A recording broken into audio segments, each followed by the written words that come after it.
Hi guys. Bibili raw siya ng Crocs. Bibili raw kami Crocs. Yung kasama ko. Magpo-Crocs daw kami. Kasi nakita dito yung stepping ko bulok-bulok na kaya bibili niya raw ako ng Crocs.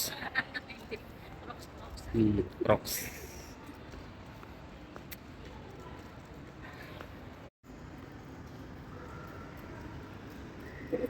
Dito kami bibili Crocs. Bibili siya, ayan, oh. Naghahanap na yung Crocs niya daw, bibili niya. Asa na? Yan daw yung bibili niya, may design pa talaga. Crocs daw yan. Ayan, susukat na yung Crocs na bibili niya. Enjoy shopping. Tuwan-tuwa siya sa binili niya. Pila na siya, oh. Babayaran niya na raw yung Crocs niya.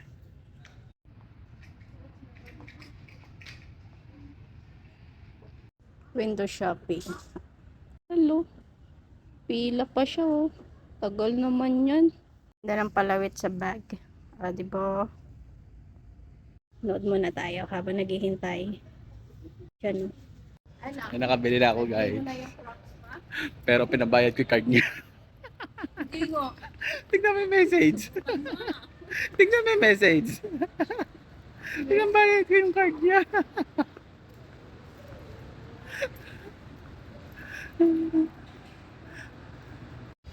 Punta kami food court daw. Magkakape raw siya. Kape tayo. Libre mo kong kape. Ginamit ko yung card niya. Ayan guys, dito na kami sa food court.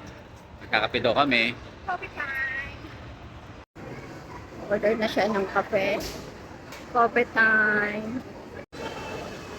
Ayan, o. Coffee na raw kami. Coffee time.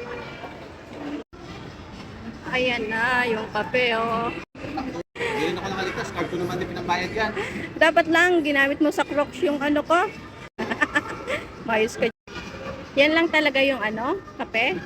Walang iba. Ano yan? Okay na yan? Kasi napunta na sa Crocs eh. Mayos ka dyan.